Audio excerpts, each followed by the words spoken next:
Welcome Motivation Sunday. Welcome Motivation Sunday.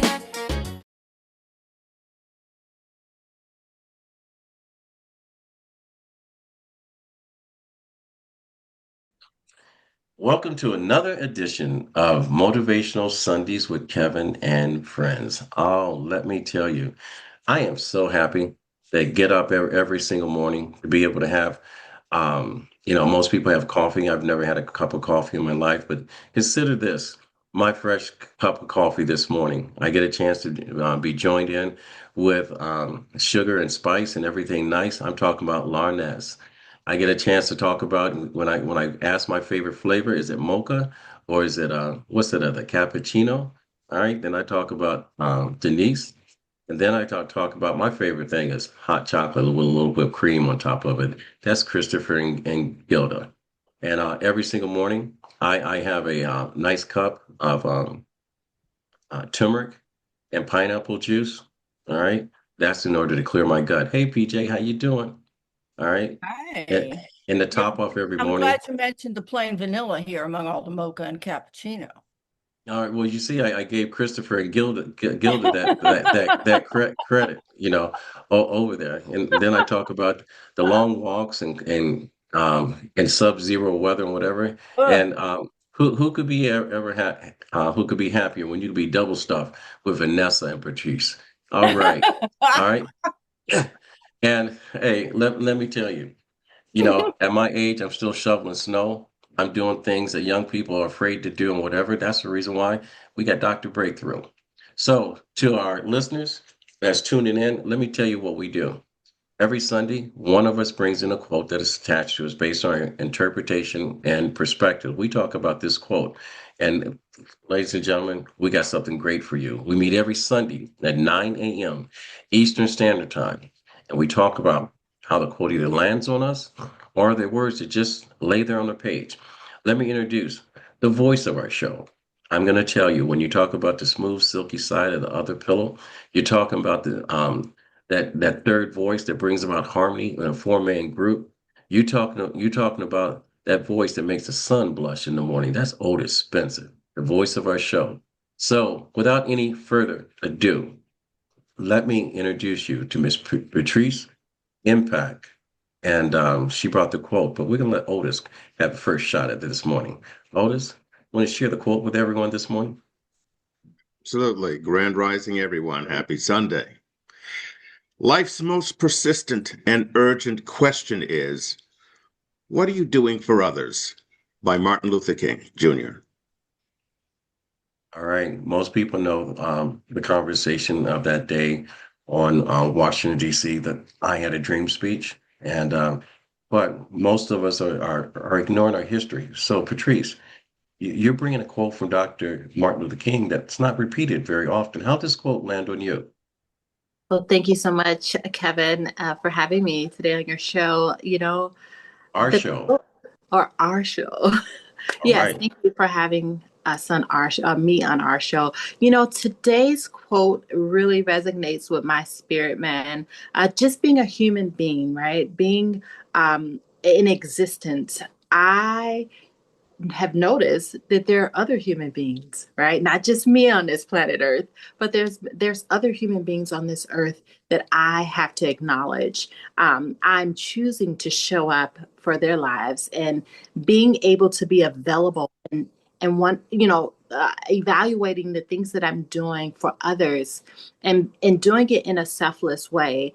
It brings me joy first and foremost, to be able to consciously say, you know what, I'm going to show up for someone else today. It's not about me today. It's sometimes it's about me, but I also have to not forget about others. And so being available, being that soundboard, being that listening ear, helping those who are in need, helping those who are not in need, just being very authentic, being transparent, and also just being real, being true to myself and the way I model myself, the way I carry myself, and how I represent myself as a believer in Jesus Christ as my Lord and Savior.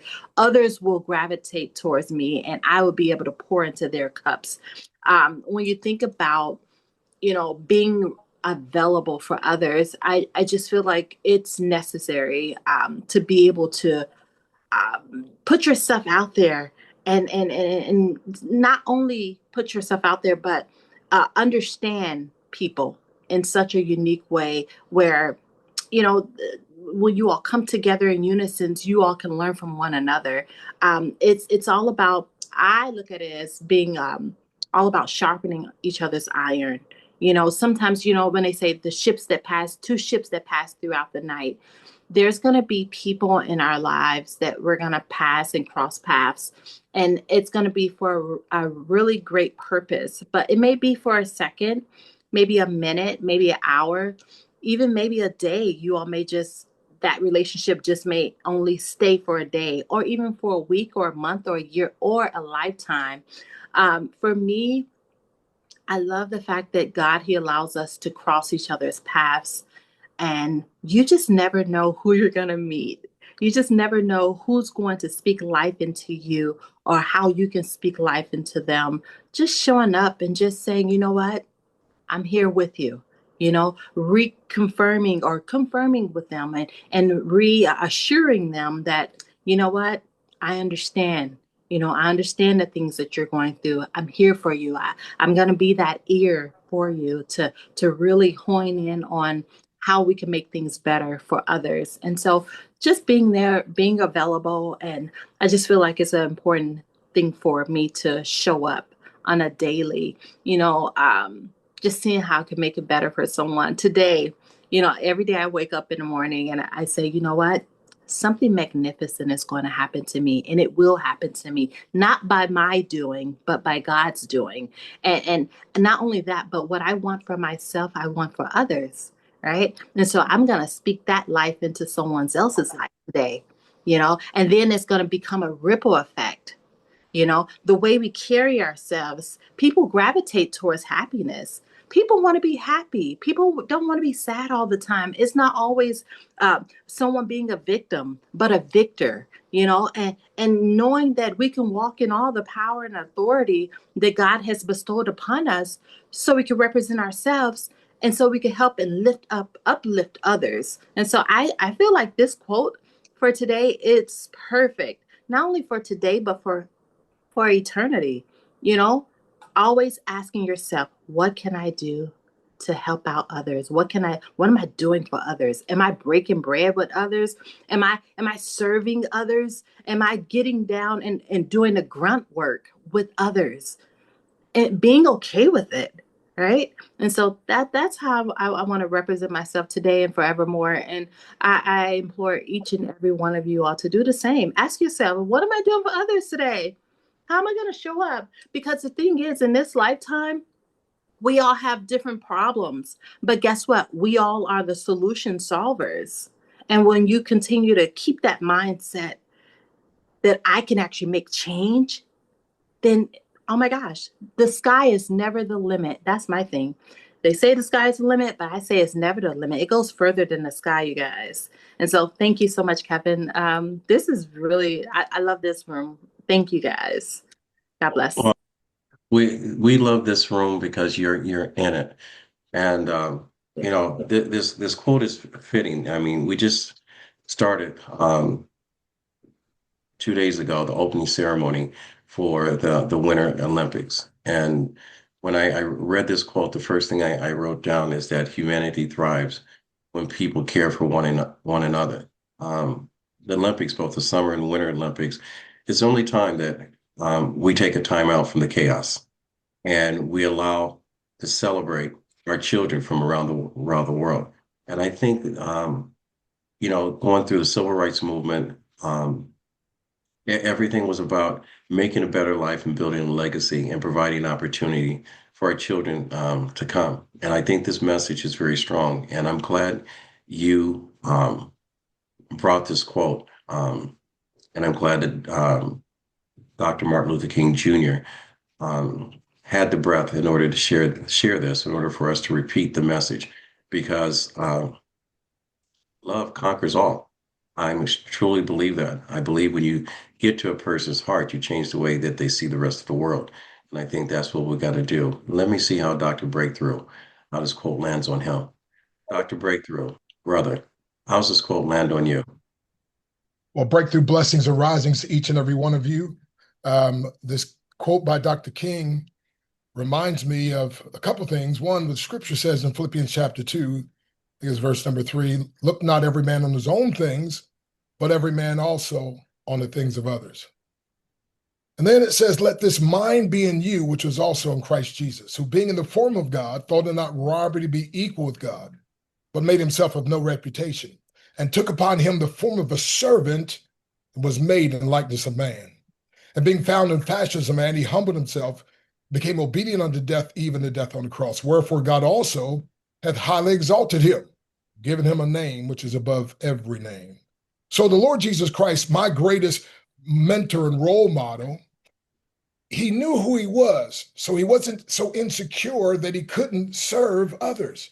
I think a lot of times we have a problem serving others because we really don't understand who we are, and so we feel like we're taking something away from ourselves.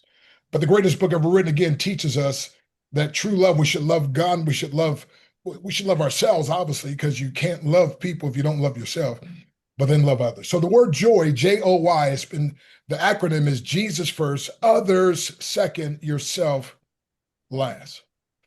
You know, a lot of people love Ephesians 2:8-9, for by grace are you saved through faith, and that not of yourselves. It is the gift of God, not of works, lest any man should boast. I'm so glad of that gift that God gave me. But the verse 10 is the thing that every day when I wake up, I'm aware of. For we are his workmanship, created in Christ Jesus, unto good works, which God hath before ordained that we should walk in them. That means he's equipped me with gifts, talents, abilities, and even finances. And every day I'm to find out who I'm supposed to bless. Because see, he wants to bless me to be a blessing to others. And so finally reminds me of that poem by Charles Miggs, who says, Lord, help me live from day to day in such a self-forgetful way that even when I kneel to pray, my prayer shall be for others.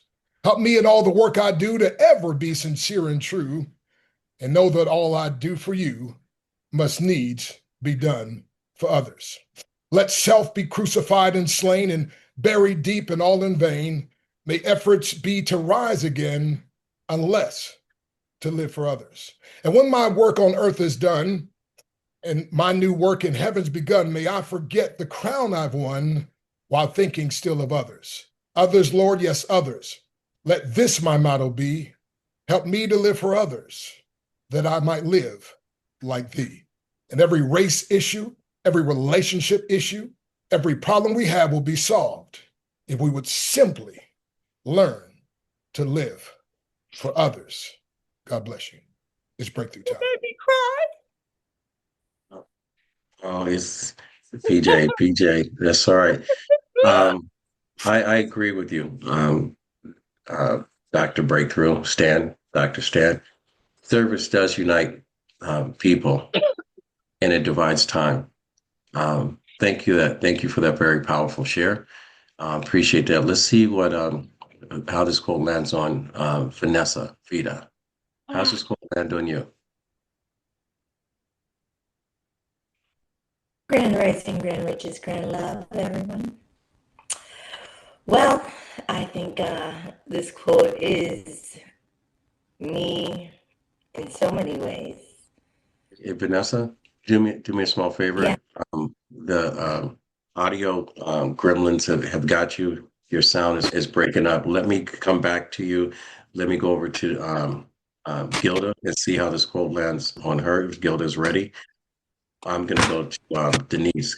Gilda, not ready yet.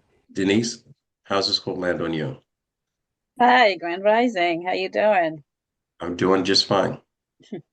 This quote for me is it brings me back 2 years ago when I was having a really hard time at work.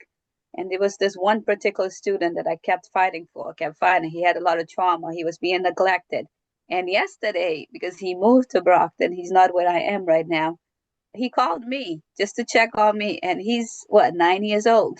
He took his mom's phone and called me and said he missed me.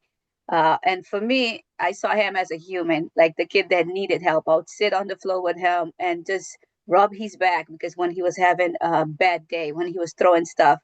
And at school, instead of sending a psychologist or a counselor, they would send a teacher's assistant to help me that did not have the help. So I started reading about trauma and thing. And for me, it's like helping others first. Like you have to see people as humans. You have to see because today is them, tomorrow it could be you. You never know who's going to be there for you, who's going to be the person that's going to lift you. So you need to see people as human. And yesterday he made my day because it was that year was so bad for me. But I guess I made a difference in his life because he still thinks about me. And that's what we need to do. We need to see people as human first. As if you can't help, let's help. Don't be selfish. Don't be like, oh yeah, that's not my problem, because it's always your problem if you could do something about it. And that's how this landed on me.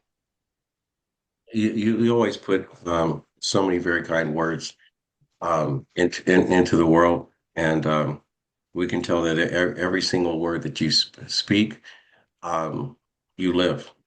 Compassion must live and not be spoken. Your actions are part of the responsibility of your gift of being a good human being. So I thank you for that. I'm going to ask the voice of our show for some of our listeners that just tuned in late before we go to Gilda to give us the quote one more time. Otis, if you don't mind. Certainly. Life's most persistent and urgent question is, what are you doing for others? All right, Gilda, let's see what you got. Grand Rising, everyone. Sorry about my voice. I'm sorry, that's okay. For me, I remain active in my community by giving back by working as a poll worker. Also, being an actress, I'm a SAG actress, and I do of course I act. At least, yeah.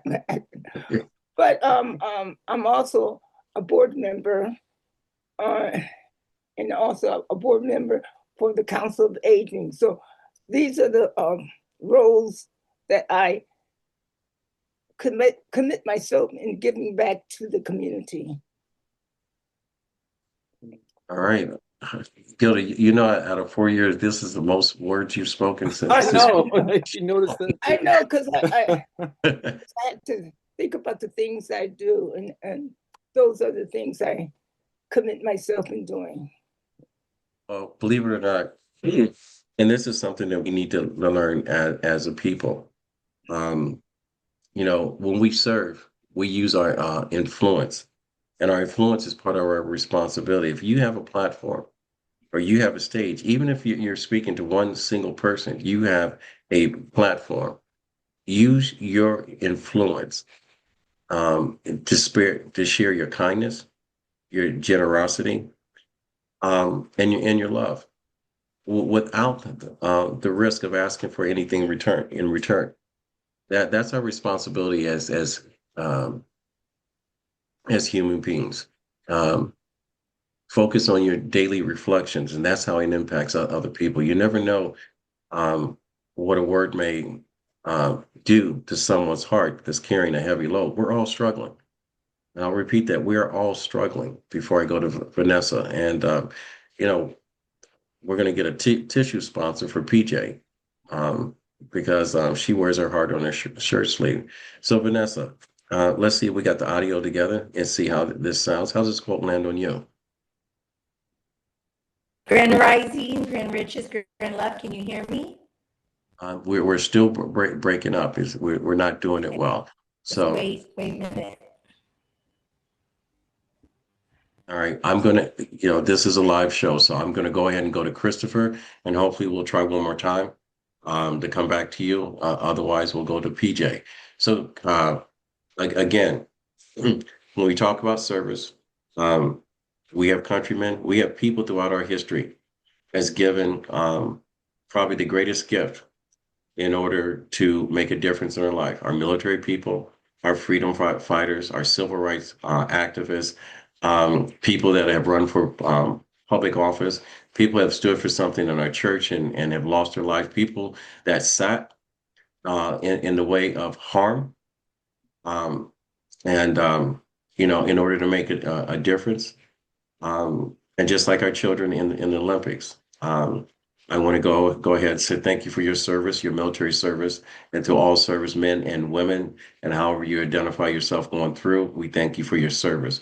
We thank everyone for their sacrifice. Many of us know someone that during the 60s that have marched for freedom, have marched for our civil rights, have marched and sat in for our right to vote, our right for fair housing, our rights for equal opportunity for employment, our right to life. Um, I can go on and on. So, Christopher, let me thank you for wearing the uniform, and thank you for fighting for a country that wasn't fighting for you. But thank you. It's been my pleasure and my honor, and more than that, my duty in service.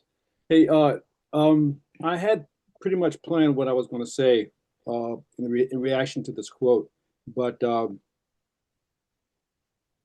Kevin just said something that sparked a memory way back. Oh my goodness, some 40 years ago. On my first enlistment, I was approached by I can't remember what belief he was from, but it was a very spiritual person. He said, your commitment to serve was during the Vietnam War. You were drafted, and you now have that honor, not honor. He didn't call it an honor. He said you have the ability to petition the service to release you, to let you go back as a conscientious objector. And I thought about it, and I took it to my my pastor at the time, and he said, "This is going to sound weird or odd or strange, but think about where you are and what you can do, and if where you are you can do more service to the Lord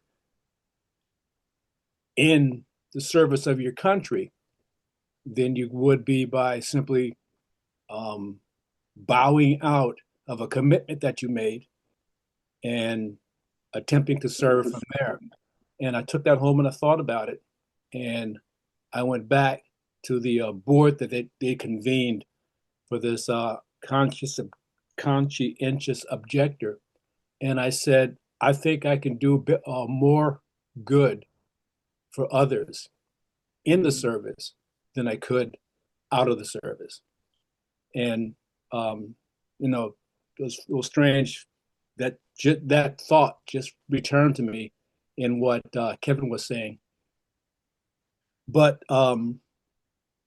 just growing up more through my instructions from my mother, and that, of course, those things you tell a 4-year-old, 5-year-old, 8-year-old. I always hold the door open for anybody. I don't care whether they're going to come back and say, "Oh no, you need to hold the door open for me. I'm a strong and powerful woman." Yeah, I get that. I simply hold the door open because I've had too many doors closed in my face. Okay, I've had too many packages in my arms where I can't open the door myself. So I'm going to open the door for you, or hold the door for you, and allow you to go ahead of me, because I would most appreciate that if I was in a situation where, I needed that type of help.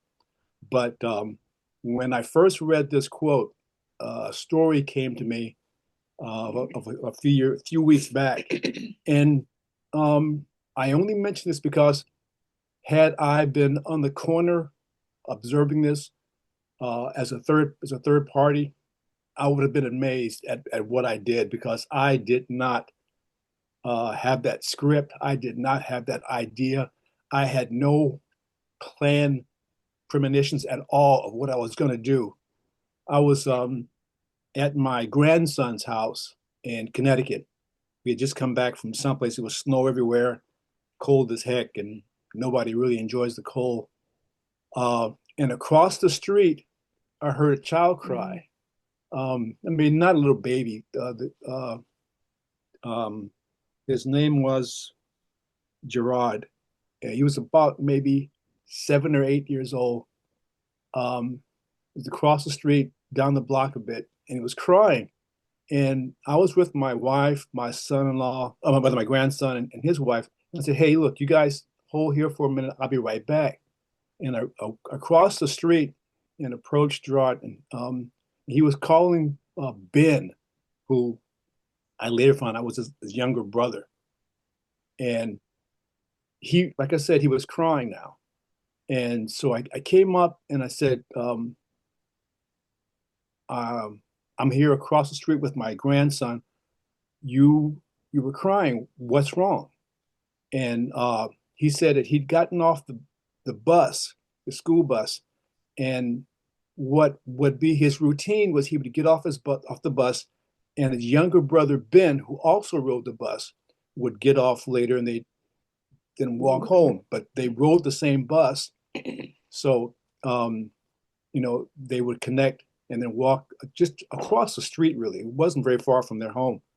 And he said, but when he got off the bus, he didn't see his younger brother Ben. He looked for him, and as he was looking, the bus drove off, and he thought that his younger brother was lost, and he was completely beside him. I mean, like, I could imagine myself as an 8-year-old.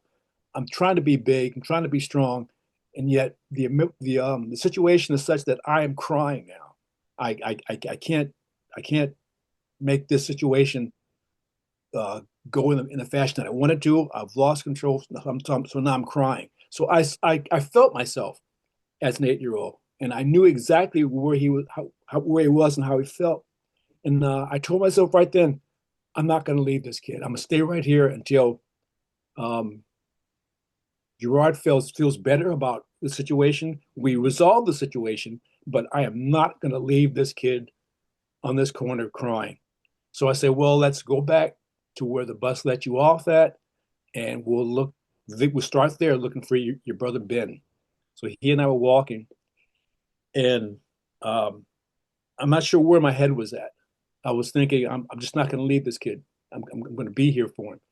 And then he said, well, Gerard said, well, let me call home.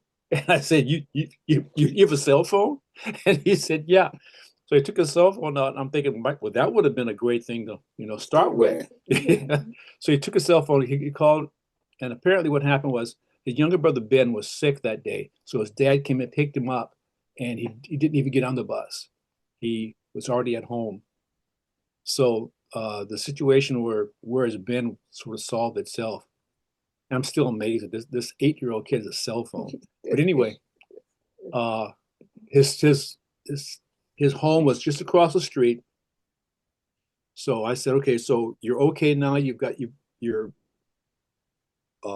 everything that you need is right here. He says, oh yeah, I'll go in the house, and my brother will be there. My dad will be there. So, all right, fine. You take care. And he left. And I was walking back to my grandson's house, and I asked myself, that would have been weird, on the street, this old guy comes running across the street, can I help you? And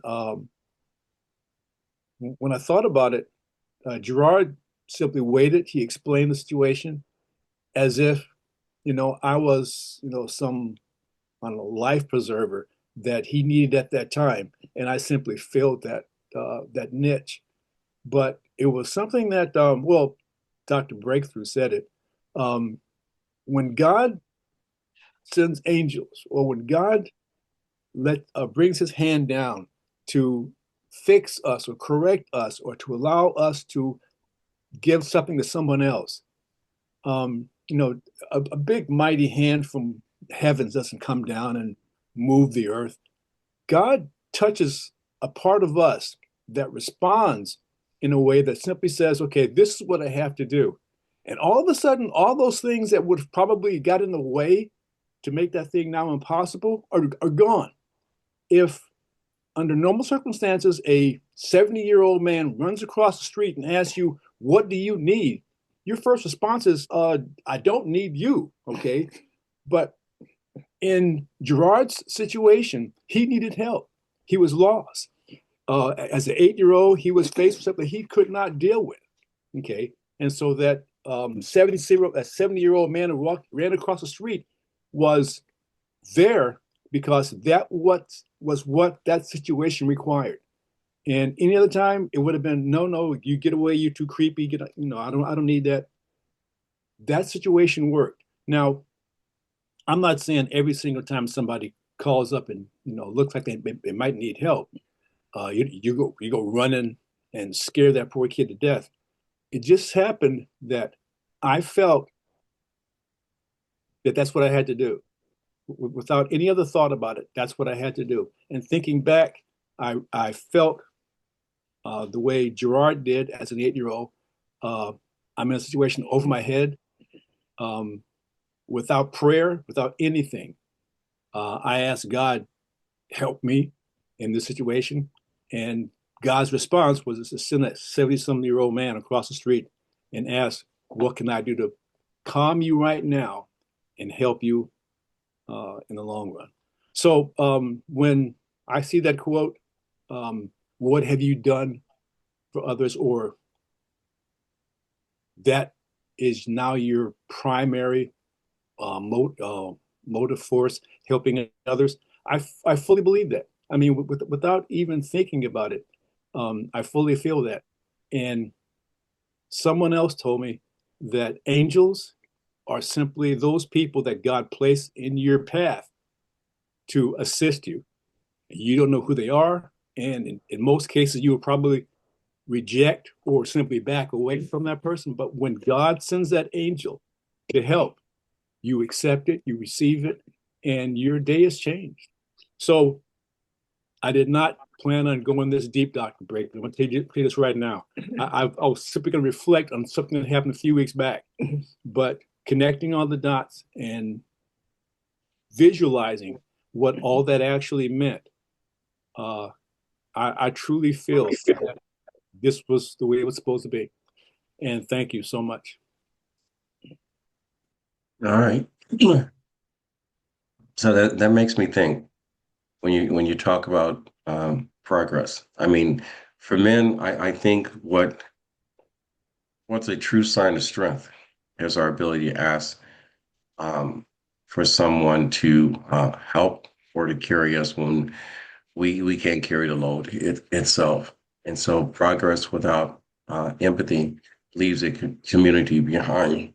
And I think, and I could be wrong, that we all have within our heart to serve. And I think sometimes we've gotten to a point in our society that we think opening the door, pulling out the chair, or being there for someone, that our efforts will be rejected. And I think what you've just shared, regardless of whatever the outcome is, putting yourself out there is part of the service, no matter how well it's received or not. So we all have to learn how to be more empathetic.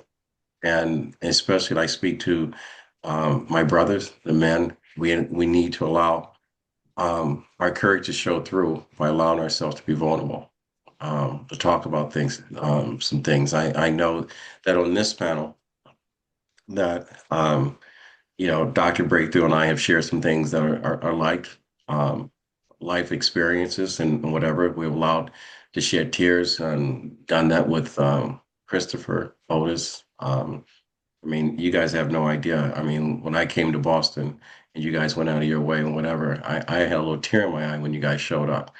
That was probably sweat, but Your eyes were sweating. my eyes sweat every now and then. So let's go see if we've got the technical aspects done with Vanessa. I'm going to ask Otis to go ahead and deliver the quote one more time, and we'll go from Vanessa, set up for PJ, so get her ready. So Vanessa, let Otis do the quote, and let's see how it lands on you. Life's most persistent and urgent question is, what are you doing for others? All right, Vanessa. Grand Rising, Grand Riches, Grand Love.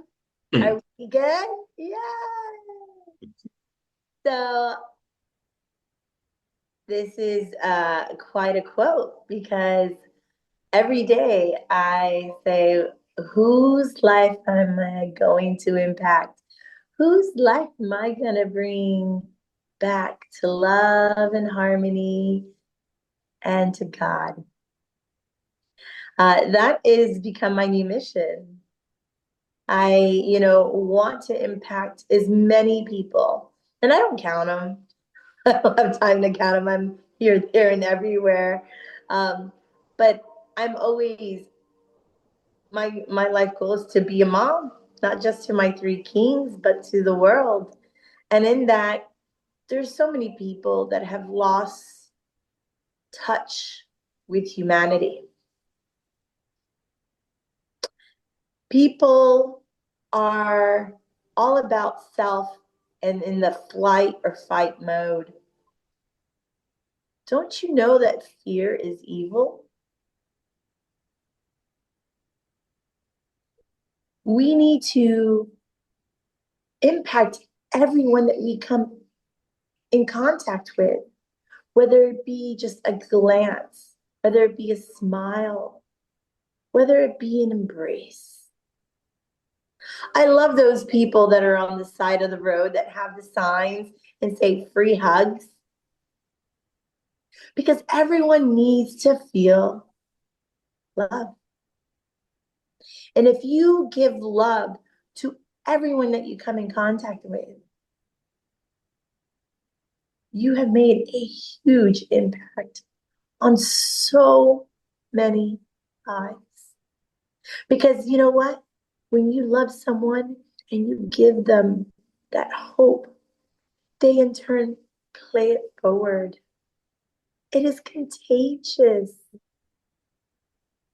So go out there and impact as many lives as you can today. Just love. Love conquers all. And with that, I leave you to a beautiful spiritual Sunday. And remember to always have harmony in your heart, mind, and soul. Bye. All right, thank you. And giving love is helping other people and finding clarity and purpose. And it's your personal mission to make a difference in other people's life. Hey, PJ, Yes, sir. how you doing? Hanging in. Hanging in there.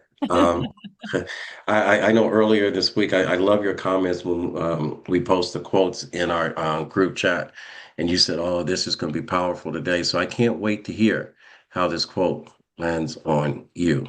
I'm still processing, Kevin. It's Mhm. only a few words, but what a powerful message. Oh, and Vanessa, thank you. You reminded me of something when you were talking about, I forgot. I know a woman in yeah, you know how my mind works. In, out. I work with a woman in the financial industry, believe it or else. And she always says that when she has like 24,000 clients in her portfolio and loves people, loves people. She says everybody wears an imaginary button on their jacket and it says, "Make me feel special." So mine says, "Buy me ice cream." So you feel special. Yep. Anyway, I'm still recovering from Dr. Breakthrough pulling a Larnez on me. Yikes. Y'all are really in tune today. And it's an honor. I know I say it probably too much, but it is an honor for me to be able to hang out with y'all on Sunday morning. It humbles me. So thank you. So let me keep processing here. This quote seems like an invitation.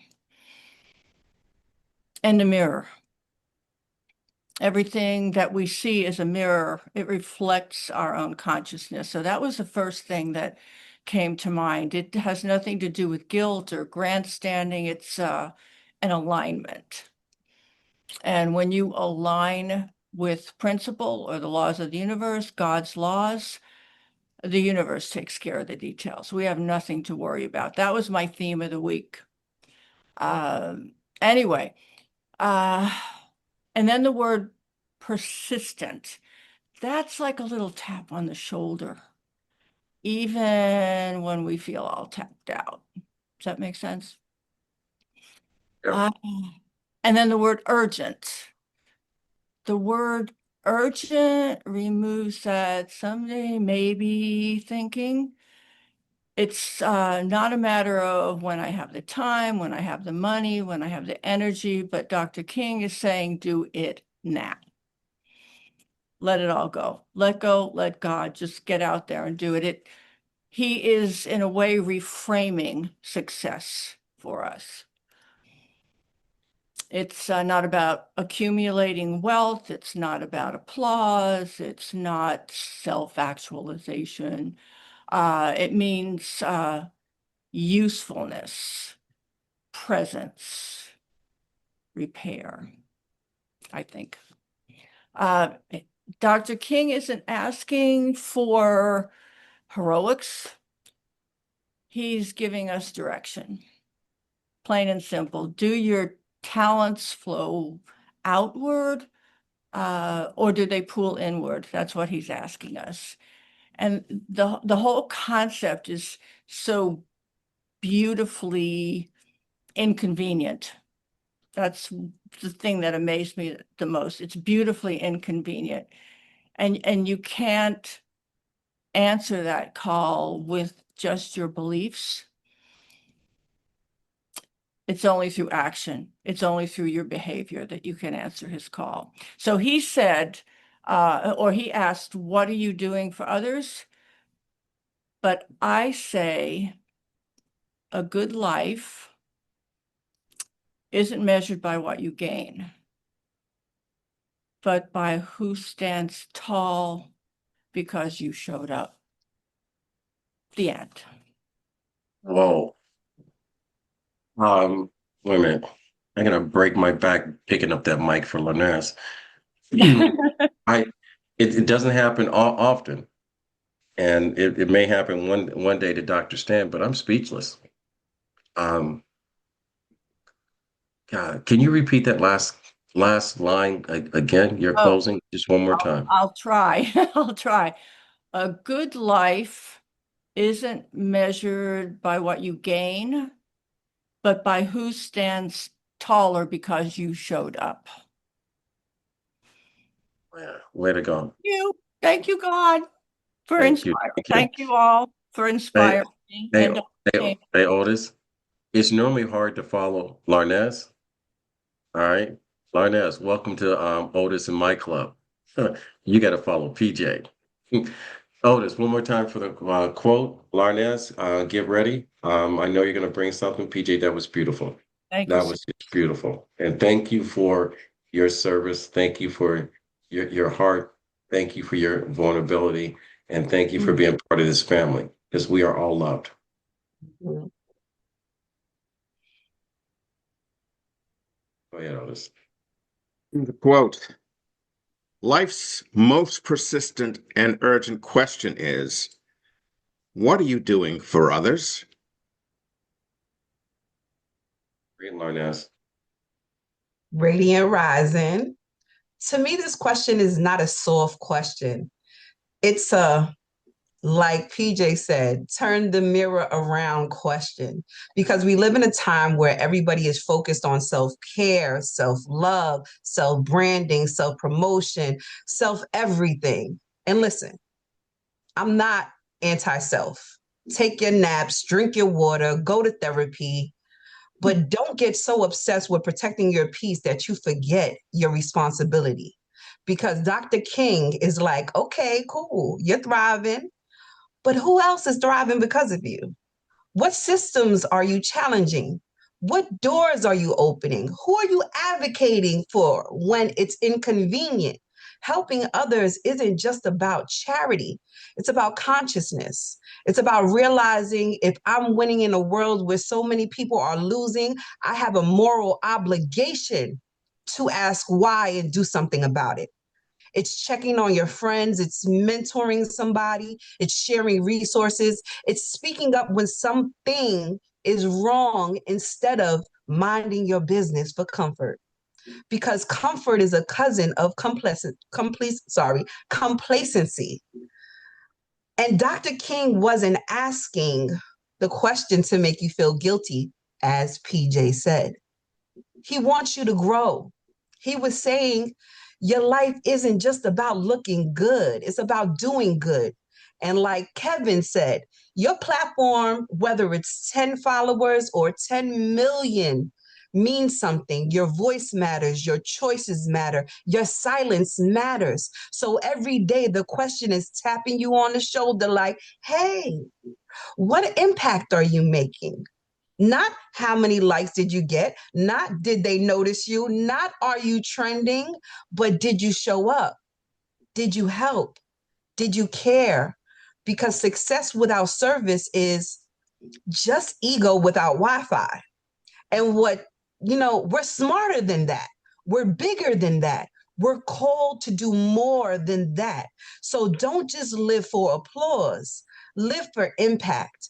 And that is on purpose. What we don't realize is the things we do and the way we impact people, we will never know, right? We never know unless we ask. So I love the fact that, Denise said that a student reached back and it made her think about that time when she was supporting that student and how she felt in that time, because we don't realize how resilient we are surviving and how, even though it's a struggle for us, we're connected to community. So people find power in our resilience. And unfortunately, we live in a world that you don't notice your impact every second. But if you're able to see, if you're on the frequency to notice the things around you, you'll start noticing the development of your ecosystem around you. It's kind of like when you're in a rural area and they start developing. You don't notice the small pieces until a building pops up. And you're like, wait, they did that in 2 months. And that's how this hit me. Thank you, thank you, thank you. Hey, Otis, I don't know about you. I started out the show 10 and a half. Now I'm almost 6 foot, thanks to PJ. All right. So, Not me. ladies It wasn't me. and- you always know That we was get- spirit speaking through me. It's never me. right. We always know when we get to the time of the show, when the voice, and I have to follow all these great conversations, whatever. And I hope that at least one of our listeners, because we're talking to you today, that you look beyond the words of Dr. Martin Luther King Jr., his quote. You look beyond the legacy of Dr. Martin Luther King and every activist, every person that sacrificed in order for you to be able to have a conversation that some of these people can no longer have because their voice has been silent. But we cannot forget purpose. It defines what's in our heart. And the conversations and the people that are on this platform has taken their time in order to share their interpretation. And we want to thank Patrice for bringing this wonderful quote today. So we're at that time of the show when we're coming to an end. So you get to listen to the voice of a person you should always know, Mr. Otis Spencer, and then you get to listen to me ramble at the end of this. So I hopefully everyone on here that only has entertained you, has educated you. As my grandfather said, education is not designed to make you comfortable, but it's designed to make you think. And if you think and you pass it on to someone else, you have elevated someone's consciousness. So we're all walk taller. And thank you, PJ. That quote should be on a hat someplace. But anyway, Otis, far away, my man. I want everyone also to remember karma. What goes around comes around. And you can only do so much for others. You got to take care of yourself also first. Then you can reach out to help others. And make sure when you do go out to help others that they're not abusing you. Because sometimes people act for an inch and then they take a mile. And then sometimes it becomes just too much. But still, do the best you can when you can. At first glance, this quote, it sounds very simple. We all understand the legacy and the sacrifice that civil rights leaders, activists, Dr. Martin Luther King, Harriet Tubman, Thoreau, and many more had made in order for us to have this conversation. But it carries a very heavy weight that's deeply challenged, especially in the world we're living in today. We are surrounded by division, fear, distraction, and a culture that often celebrates self over service. Dr. King's words call us to come back to something higher. Dr. Stan has said, gave us some very powerful quotes from the Bible, and hopefully you'll remember this. 9 o'clock every Sunday, we get a chance to go to church in our own service in our own house. They remind us that with success without service is empathy, and progress without compassion is incomplete. In a time that this nation feels fractured and many people feel unseen, unheard, this question forces us to look beyond the comfort of how we show up as humans. It is not just a moral question when he asked, what are you doing for others? It is a responsibility we owe to teach others about ourselves in service. What this quote means is can only be measured by your contributions, not your accumulations. Dr. King is urging each one of us to examine our hour, our time, our minutes, our talent, our resources, and use our service for others. The question that persists is because we are guided by the seasons of life and the urgencies because we need humanity to be at the forefront of our very presence. So let this quote guide you in your life. What I'm doing for others is not something, but today service is not about perfection, it's about intentions. When we choose to help others, we teach. When we teach, we uplift people, we make them a little taller. When we honor our responsibilities to humanity and ourselves, a life rooted in service is a life that truly matters. So I want to say this to you. If you like what you heard, if you've been touched, you've been moved, or you would like to be one of our co-hosts, we welcome you to Motivational Sundays with Kevin and Friends. We meet every Sunday at 9 a.m. Eastern Standard Time. We start on time. If you want to make comments, follow, subscribe, I'm okay with that too. You can go to RMK Productions on our YouTube page and network, or you can email us at info@rmkproductions.org. I'm going to ask Denise to follow this last line. My grandfather always said, when you get to a place in life that you can help someone else out, he says your duty to do so. Just like Dr. Martin Luther King quote today. He said it's your duty to do so. He said, reach one, teach one. And with that said, we what? Fade to black. But make sure you come back.